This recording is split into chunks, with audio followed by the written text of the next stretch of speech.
Well, thank you very much. It's my great honor to have the very popular, and by the way, great athlete, one of the greatest, but very popular Prime Minister of Pakistan. We have many things to discuss, military and terrorism and trade, and I think we're going to spend a lot of time talking about trade because we do very little trade with Pakistan compared to what we could be doing and should be doing when our countries really get along perfectly, and I think we're having that start. We're going to have that start. But there's tremendous upside with respect to trade. One of the things we're going to be discussing too is hostages, perhaps the polio vaccine, because Pakistan is one of the countries, and we'll talk about that as to what your feeling is on that. But we have a situation in Pakistan where we want to talk about the polio or the possible polio vaccine. And I think we're going to have great meetings. We're going to be spending a long time together. We have our representatives meeting right after we're finished, and we just came out, Mr. Prime Minister, with tremendous economic numbers for the United States, the best we've ever had. We have the best economy we've ever had, and I think we can shift some of that over to Pakistan. We should be doing tremendous business together, so I look forward to it. Inshallah. And it is an honor to have you with us. Thank you very much. Please. Well, I've been looking forward to this meeting since I assumed office as Prime Minister of Pakistan.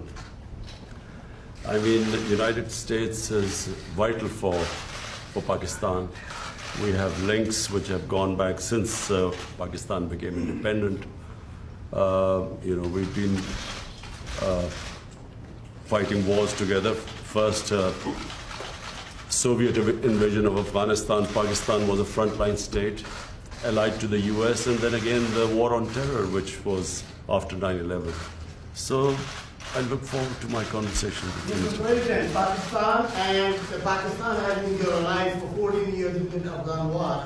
So faced terrorism, faced economic disaster, and now that, and still we were taken to the court with all the accusations that Pakistan is not a responsible state.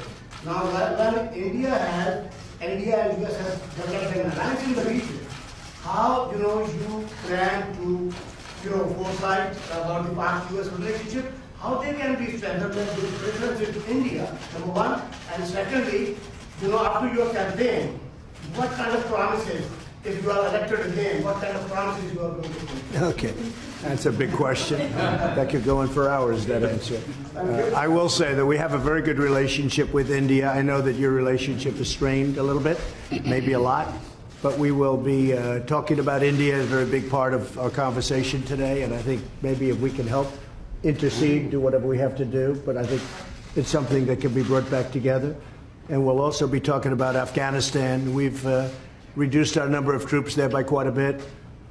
We are continuing to reduce troops in Afghanistan. We're working with Pakistan and others on getting an agreement signed, as you know, and we'll see what happens. But we will be talking about India and Afghanistan, very much so. The Washington Post is reporting today that Huawei had a relationship with North Korea to build their commercial wireless network. Have you been briefed on that? Do you have concerns? I know all about it. I know all about Huawei. I know all about 5G, and we're working on it. And we have companies that are now getting very, very strong in that department. And we're going to have 5G. We're going to have the best 5G in the world, just like we have everything else. Our Silicon Valley cannot be competed with. There's nobody that can compete with Silicon Valley for the brain power or for what we do. And nobody was focused on 5G, but now they are. And we have great companies going into 5G, even if they don't want it to. A lot of them were very happy doing what they were doing, but now they're going, at my request, they're going into 5G. So we don't need anything from anybody. Say it. North Korea. What? The Post is reporting about Huawei's relationship with North Korea. Well, we'll have to find out. Our relationship with North Korea has been very good. We've really established a good relationship with Kim Jong-un. I have personally. There's no rocket testing. There's no missile testing. We're getting our remains back. We got our hostages back. And we have a very, very good relationship, the two of us, and that's very important. There's been no nuclear testing. And what they're doing with 5G will be, we'll have to see. I'll find out. This is Jahanzeb Ali from ARY News TV Pakistan. Say it again? Sir, this is Jahanzeb Ali from ARY News TV Pakistan. Lindsey Graham, when he met Imran Khan, he says, you both are kind of same personalities. You are the president who fulfilled all your promises. You made I in do. your campaign. I And do. the same like Imran Khan, he's also Yeah. fulfilling all his promises. So how do you see this meeting, like the same kind of person, straight to the point? Well, I think we're going to have a great meeting today. I know that it's an important meeting. I consider this a very important meeting because I think we haven't met the potential of either country. I think the potential with Pakistan and likewise the opposite way. I think we have not even come close to meeting it. There is tremendous potential between our country and Pakistan. I think Pakistan's going to help us out to extricate ourselves. We're like policemen. We're not fighting a war. If we wanted to fight a war in Afghanistan and win it, I could win that war in a week. I just don't want to kill 10 million people. Does that make sense to you? I don't want to kill 10 million people. I have plans on Afghanistan that if I wanted to win that war, Afghanistan would be wiped off the face of the earth. It would be gone. It would be over in literally in 10 days. And I don't want to do that. I don't want to go that route. So we're working with Pakistan and others to extricate ourselves, nor do we want to be policemen, because basically we're policemen right now. And we're not supposed to be policemen. We've been there for 19 years in Afghanistan. It's ridiculous. And I think Pakistan helps us with that because we don't want to stay as policemen. But if we wanted to, we could win that war. I have a plan that would win that war in a very short period of time. You understand that better than anybody. We've been in there not fighting to win, just fighting to, they're building gas stations. They're rebuilding schools. The United States, we shouldn't be doing that. That's for them to do. But what we did and what our leadership got us into is ridiculous. But I think we'll have some very good answers on Afghanistan very quickly. Mr. President, Jared Nadler says the Mueller report lays out evidence of high crimes and misdemeanors. Yeah, go ahead. You go ahead. Go ahead. On Wednesday, This is is that Bhatia concerning from on DTV Wednesday? Network Pakistan. Pakistani army has fought war against terror, and it has fought definitely and gave sacrifices in protecting Pakistan-Afghanistan border as well. But Pakistan's sincerity was always doubted. Coalition Support Fund was suspended by the US Defense Department.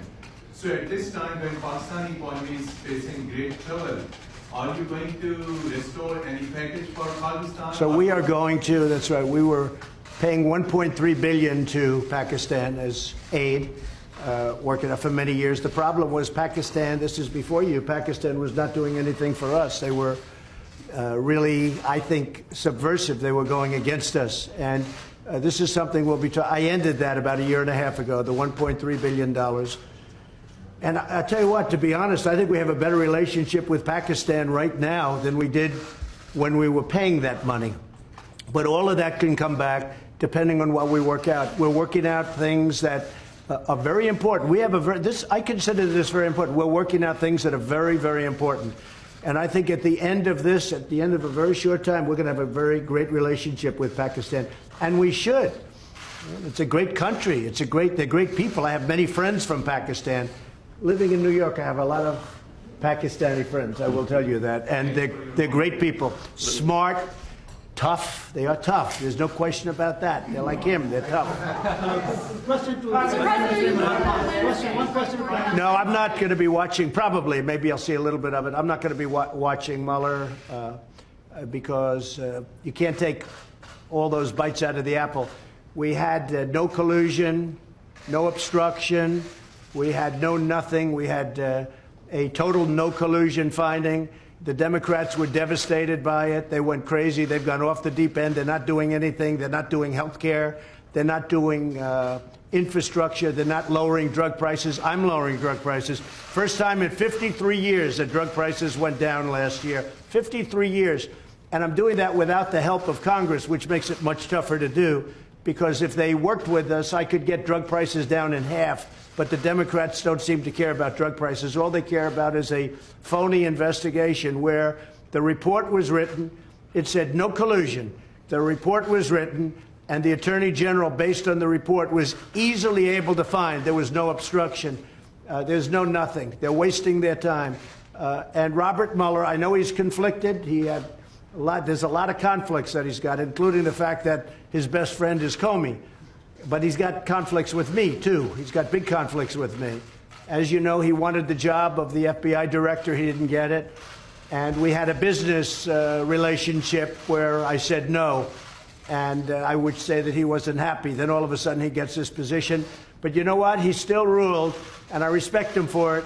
He still ruled, no collusion, no obstruction, and this thing should have ended a long time ago. This has been going on for 2.5 years, and we're never going to allow this to happen to another president again, because most of them wouldn't be able to take it.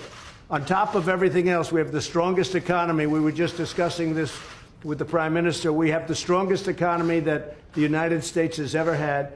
We have the highest stock market yesterday, literally, the highest stock market we've ever had on Friday, Thursday.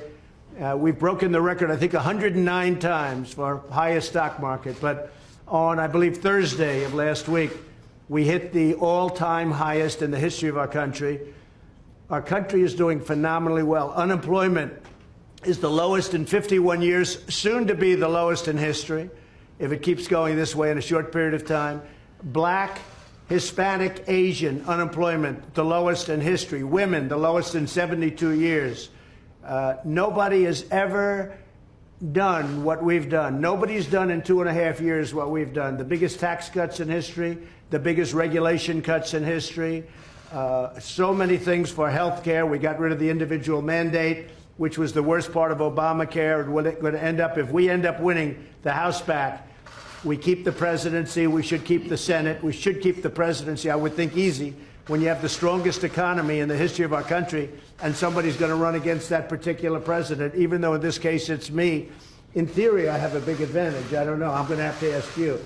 But in theory, I have a big advantage. So a lot of great things are happening. But the Democrats, they don't want to talk about that. They want to stay off the economy subject. And what they're doing is just hearing after hearing after hearing. It's nonsense, okay? They tried an impeachment vote, and they got slaughtered last week. They got absolutely slaughtered. It was the most ridiculous. I didn't even know they were going to do it. And I'll tell you, just in finishing, I have a lot of respect for the Democrats, because most of them voted against impeachment last week.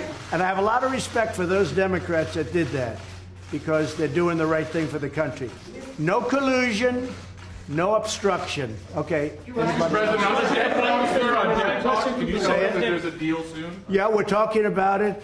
Secretary Mnuchin is talking about it. We're having very good talks with the Speaker of the House, with Nancy Pelosi. We're having very good talks with Chuck Schumer, and of course with Mitch McConnell and Kevin. We are, Kevin McCarthy, we are, I think, doing very well on debt. If you look at debt limit, however you want to define that, but we're doing very well on that. And I think we're doing pretty well on a budget. Very important that we take care of our military. Our military was depleted. And in the last 2.5 years, we've undepleted it, okay, to put it mildly. We have made it stronger than ever before. We need another big year. So we had $700 billion. We had then $716 billion. And this year we're going to be asking for a number slightly larger than that. We're putting our military back into a shape that it's never been in before. The best missiles in the world, the best equipment in the world, the best military equipment of all. We're building submarines, the finest. Nobody can even think about competing with what we're building. We're building, as you know, new submarines. We have a new aircraft carrier coming online. It's the largest ship in the world. It's so large that maybe I could even land a plane on top of it, okay? But it's a big one. President Gerald Ford. It's a phenomenal ship. So what we're doing is incredible things for our country. You know, just about, and I might say this about the military equipment. It's all made in the USA. Everything, 100%. It's all made in the USA, and you know, it's one of the reasons our job numbers probably are so good, lowest unemployment. Yeah. Mr. President, will you be visiting Pakistan, as you described Pakistan as a great country? So he will be definitely extending your invitation. So would you be visiting Pakistan? Well, I can't say that yet, because so far he has not extended me an invitation. And after today's meeting, maybe he won't, but I have a feeling he might. Yes, I'd love to go to Pakistan. Yes, please. Behzad Salimi here from Pakistani news channel Akhtar. Is there any exact date or time frame of U.S. troops withdrawal is under consideration at your administration?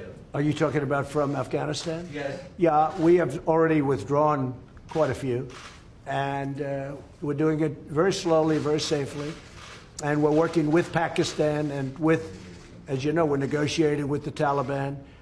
And we are doing, I think, very well in that regard. Again, it's something that we could do. We could go one of two ways. We could do a number the likes of which they've never seen before and win it very quickly. I don't want to do that. I don't want to do that because you're talking about millions of people, and I don't want to do that. And we're working with Pakistan on getting a solution.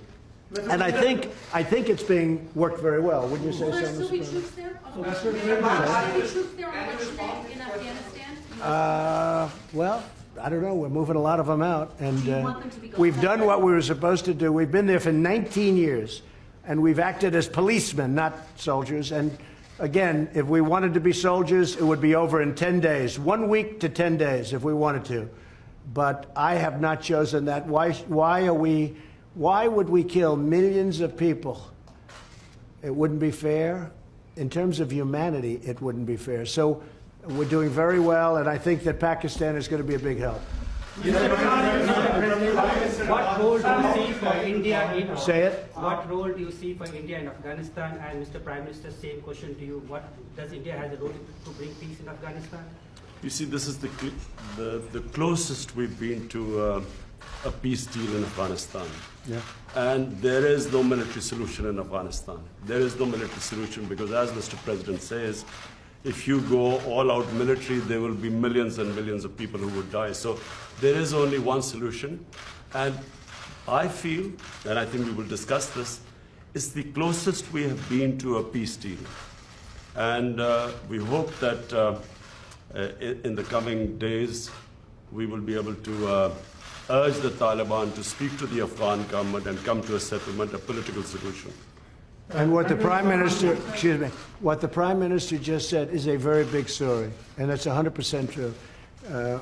We've made a lot of progress over the last couple of weeks, and Pakistan has helped us with that progress. But a lot of great things are happening. A lot of things are happening for the United States, and I think a lot of great things are going to be happening for Pakistan, too, under your leadership. I really feel that. Thank you. Okay. Mr. President, on Iran, are we closer to negotiations or to armed conflict?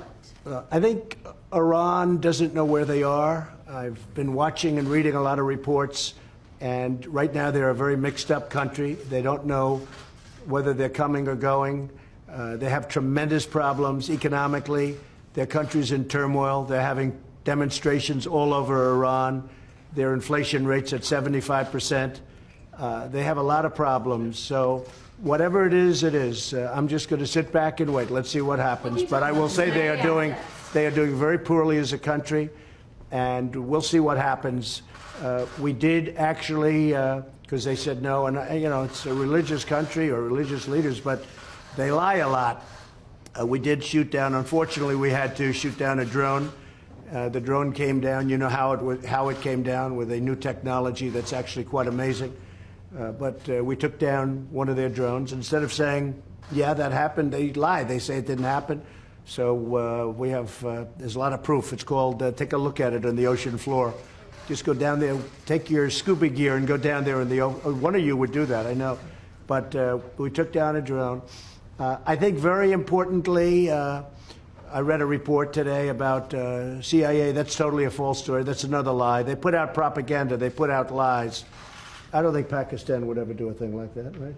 Definitely not. Pakistan never lies. Definitely not. But Iran does, unfortunately. So let's see what happens with Iran. We are ready for the absolute worst, and we're ready for sense, too.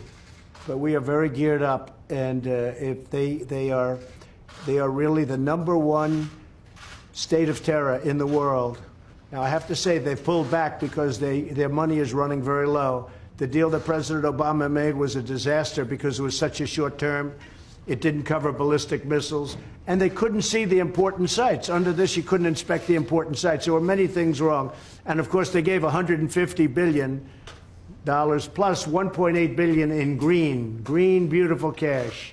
That's called many plane loads of cash. I think Pakistan would like to have some of that cash.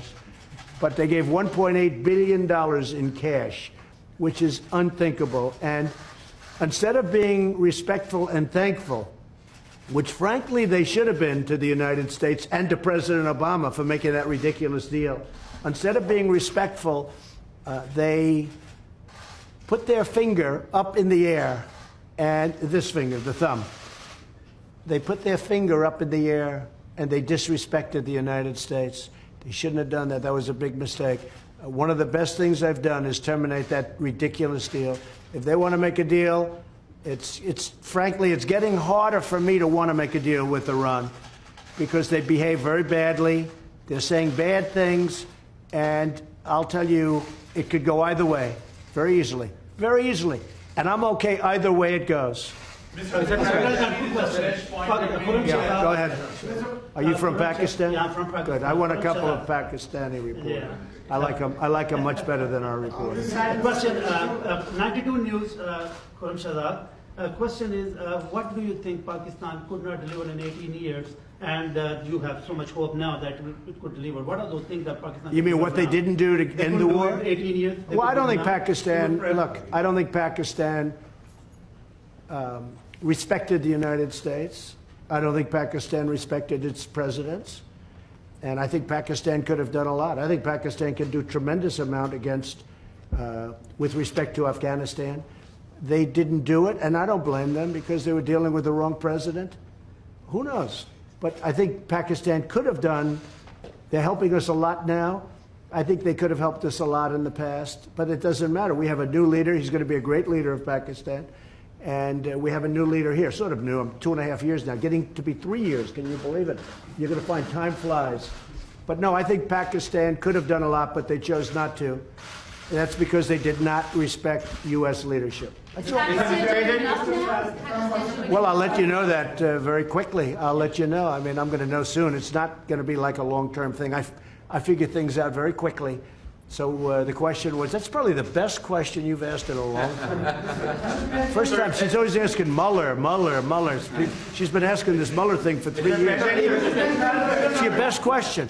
So I have to focus on that because that's such a great question. I think Pakistan is going to do a lot. I really do. I think Pakistan is going to make a big difference. I think Pakistan will save millions of lives in Afghanistan because I really believe they have a power that other nations don't have with respect to Afghanistan. And I will say, as of this moment, they're working very hard and very nicely. Mr. President, reports and video of protesters in Hong Kong and these ongoing protests being beaten by gangs, and potentially the Hong Kong and Chinese governments sort of looking the other way, allowing these peaceful protesters to be beaten. Have you seen any of that footage? Have you been briefed on any of that? Well, I have. And, Beijing and China. You know, I know President Xi. We're working on trade deals right now. We'll see what happens. Meantime, they're paying us billions and billions of dollars of tariffs, which is fine with me. But I know that they're working. I know that's a very important situation for President Xi. And, you know, you could say what you said, but you could also say that he has allowed that to go on for a long time, and you know, it's been relatively, I think it's been relatively nonviolent. Do you believe that protesters should be allowed to protest on the streets in Hong Kong as they've been doing? Well, they are. I mean, they are. I don't think China has stopped them. China could stop them if they wanted. I think that, again, I'm not involved in it very much, but I think President Xi of China has acted responsibly, very responsibly. They've been out there protesting for a long time. I've never seen protests like it where you have that many people. It looks like 2 million people. Those are big protests. But I think that I hope that President Xi will do the right thing. But it has been going on a long time. There's no question about it. Mr. President, even your Anybody want to take a question?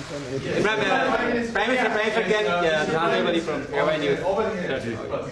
Mr. Prime Minister, Mr. President made good remarks about Pakistan and said that Pakistan can help a lot to end the violence in Afghanistan. The dialogue process and reconciliation process. So what really Pakistan can do to bring peace, because you're also accompanied by your Deputy Commander General Bajwa and other security team.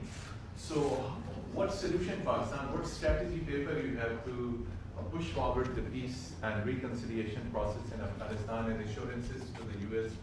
yesterday? Well, number one, this is the longest war that the United States has ever fought. It's almost 19 years. Number two, I am one of those who always believed that there was no military solution. Because anyone who knows the history of Afghanistan, you just have to look back at the history. There was always going to be a political settlement at the end. And I have to compliment President Trump, because he has now forced people to end the war, to have a settlement. And that's where I think Pakistan is playing a very important role, because Pakistan has a 1,500-mile border with Afghanistan, and all the areas where the trouble is, which is the eastern side of Afghanistan. So this is a critical time. I'm looking forward to my talks with President Trump. We have our military leadership here, because this is obviously a security situation. And what we want is understanding between the two countries. I can assure President Trump that whatever we will be saying will be the apps. We will be straight with them. There will never be any question of any doubt on Pakistan's intent, because apart from Afghanistan, the country that wants peace in Afghanistan more than any other country is Pakistan, because we get directly affected by it. And Pakistan needs stability. We have had 15 years of fighting this war on terror, over 70,000 Pakistani casualties, over $150 billion lost to the economy. So we desperately want peace. And I'm happy that President Trump has pushed this forward. So we hope, I'm looking forward to these talks. Prime Minister, can you... Prime Minister, the region. And apart from Afghanistan, there is another security threat in South Asia, and that is Kashmir dispute unresolved by the United Nations and even by the US, who voted in support of that resolution in the US. Now, are you going to make any kind of submission and intervention of President Trump? And the same question to Mr. President Trump. Is he going to play any role in that? Okay, he's got it. I've He's got a got it. question. I will be asking President Trump. It's the most powerful country in the world, the United States. It can play the most important role in bringing peace in the subcontinent. You know, there are over a billion and a quarter people in the subcontinent. They are held hostage to the issue of Kashmir, and I feel that only the most powerful state, headed by President Trump, can bring the two countries together. From my point, I can tell you, we have tried our best. We've made all overtures to India to start dialogue, resolve our differences through dialogue. But unfortunately, we haven't made headways as yet. But I'm hoping that President Trump would push this process. So I was with Prime Minister Modi 2 weeks ago, and we talked about this subject. And he actually said, "Would you like to be a mediator or arbitrator?" I said, "Where?" He said, "Kashmir," because this has been going on for many, many years. I was surprised at how long it's been going on. 70 years. I think they'd like to see it resolved, and I think you'd like to see it resolved. And if I can help, I would love to be a mediator. It shouldn't be, I mean, it's impossible to believe two incredible countries that are very, very smart, with very smart leadership, can't solve a problem like that. But if you would want me to mediate or arbitrate, I would be willing to do that.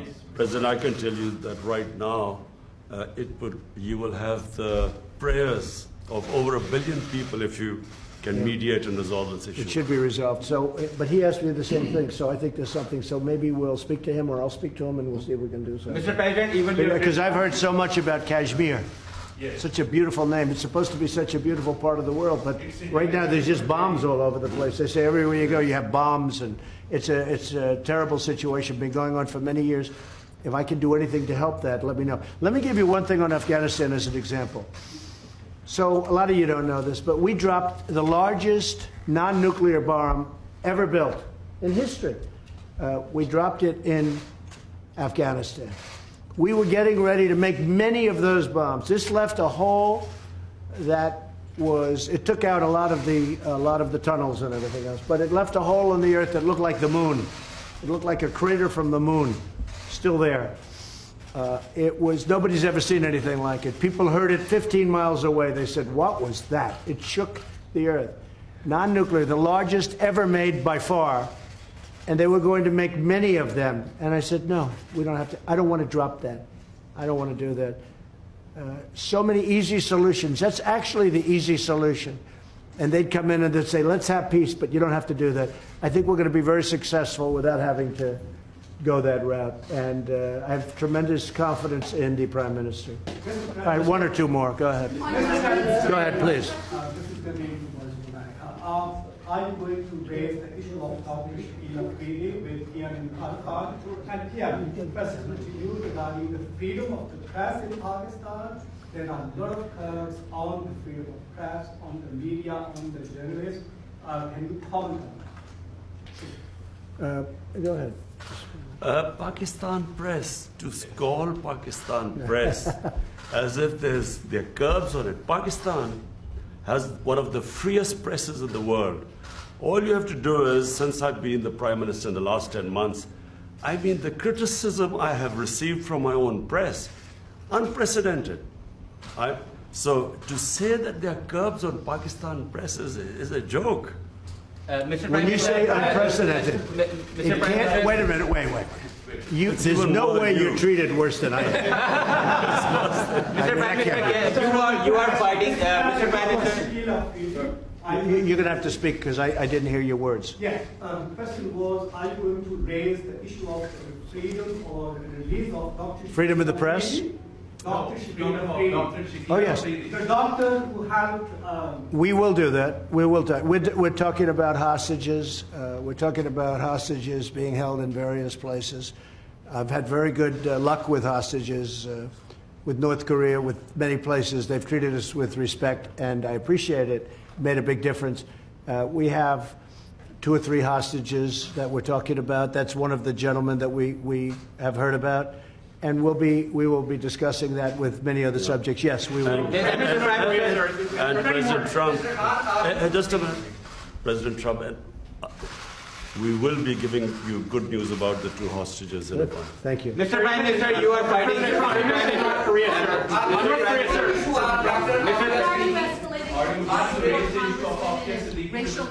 I'll tell it in a second. Go ahead. Ask it again. On your tweets, why are you escalating your feud with the 4 congresswomen and racial tensions and so forth? Well, I think they're very bad for our country. I really think they must hate our country.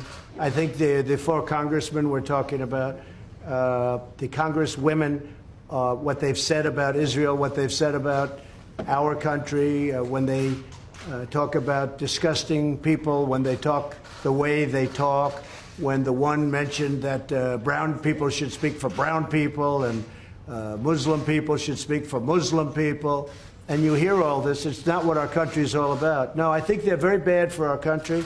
I think they're very bad for the Democrat Party. I think you see that, and they're pulling the Democrats way left. Nobody knows how to handle them. I feel they're easy to handle. To me, they're easy to handle because they're just out there. They're very bad for our country, absolutely. No, I don't think, no racial tension. No, there's no racial tension. Look, I had my best numbers recently, and it's because of the economy and what I've done for the African American. When you look at the African Americans are doing better than they've ever done in our country. We're creating numbers. Look at the poverty numbers. Look at so many different, look at the unemployment numbers, the best they've ever had. No, we have fantastic relationships with the African American community. I think you'll see that. Certainly, you're going to see that in 2020. I believe. Even your critics say that you are going to win the 2020 elections, and you are obviously very confident about that. Same thing with Imran Khan. Sir, you are also having a big war against corruption in Pakistan. So can you just give us a little comment on that? Well, I think he's going to win, and I think what's going to happen, of course, he's got a little ways to wait. But I'll go over, I'm going to campaign for you. I'm going to help him with this campaign. Sir, can you, sir, war against corruption, can you please comment on that? Ali Imran, representing Associated Press of Pakistan. Prime Minister Imran Khan has said that Pakistan is looking for trade and economic relationships and investment in Pakistan. Are you willing to do that? Yes. Because many experts say that economic prosperity is the best antidote to extremism and militancy. I agree, and I think that's very true, and it's actually a very good question. The answer is yes. I see great trade with Pakistan, and I'm not talking about a little bit more. I'm talking about we could go 10 and even 20 times what we're doing right now. You know, Pakistan's a big country. It's actually a very big country, and they have tremendous product. They make great product. They make tremendous. I bought from Pakistan over the years when I was in the private sector. They make incredible product. They're brilliant people. They're hardworking people. I think we're going to have a fantastic trade relationship. I don't mean we'll increase it by 20%.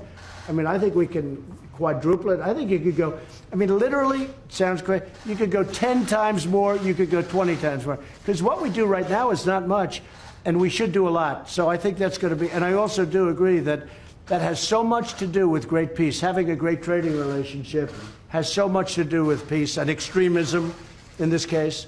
I think it can have, so I expect that we will, within a very short period of time, start having very significant trade with Pakistan. Sir, are there any working level talks with North Korea scheduled at this point since you met with Kim Jong-un? No, we just have a very good relationship, and probably they would like to meet, and we'll see what happens. There was a little correspondence recently, very positive correspondence with North Korea. Between you or Again, there's no nuclear testing, there's no missile testing, there's no nothing.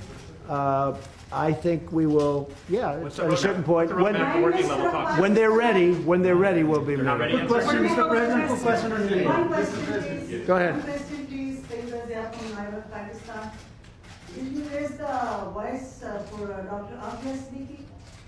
Well, there'll be things discussed, so, that would be for afterwards.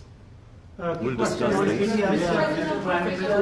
We'll be discussing it. Mr. President, good question. Pakistan, one of the provinces of Pakistan, Balochistan, where India is sending non-state actors to destabilize them, and the people from there are going to Europe and other places, and they're getting refused, getting asylum in India, which is actually an indication that India is helping those non-state actors to infiltrate in Pakistan, and they created and one of the guys Pakistan is holding, which was the leading the network. So do you think that the U.S. will be playing a role in stopping India to, I think I can very well. I have a very good relationship with Prime Minister Modi, and I think we're going to have a phenomenal relationship with the Prime Minister of Pakistan. I do think that it's a two-way street. You say India's coming in and destabilizing Pakistan, but India's saying that Pakistan's coming in and destabilizing. So there's a lot of room right there where we could meet. I think we could meet. You had a question on Puerto Rico? Right now. One question. Did he step down? Oh, look, he's a terrible governor. I think you have an even worse mayor of San Juan. She's horrible. I think she's horrible. I watched her. My people did nothing but complain about her when we helped them with their hurricane problem. The mayor of San Juan, Puerto Rico, is a horror show. She's incompetent, grossly incompetent. At the same time, the governor's not good. So the United States Congress, you won't believe this. Please close your ears, because this would be, gave Puerto Rico $92 billion last year for hurricane relief. Now, they haven't got the money, all of it, but they've got a lot of it, but they're scheduled to get. The Congress of the United States handed them $92 billion. And that $92 billion is in the hands of incompetent people and very corrupt people. But the governor has done a terrible job, and the mayor of San Juan she's horrible. I think she's just terrible. She's so bad for her people. And I think the government of the United States, they have to be careful. I'm the best thing that ever happened to Puerto Rico, because we did a great job in Puerto Rico. They don't like to give me the credit for it, but we did a great job. I have many Puerto Rican friends. I have a real understanding of Puerto Rico. I've had jobs in Puerto Rico.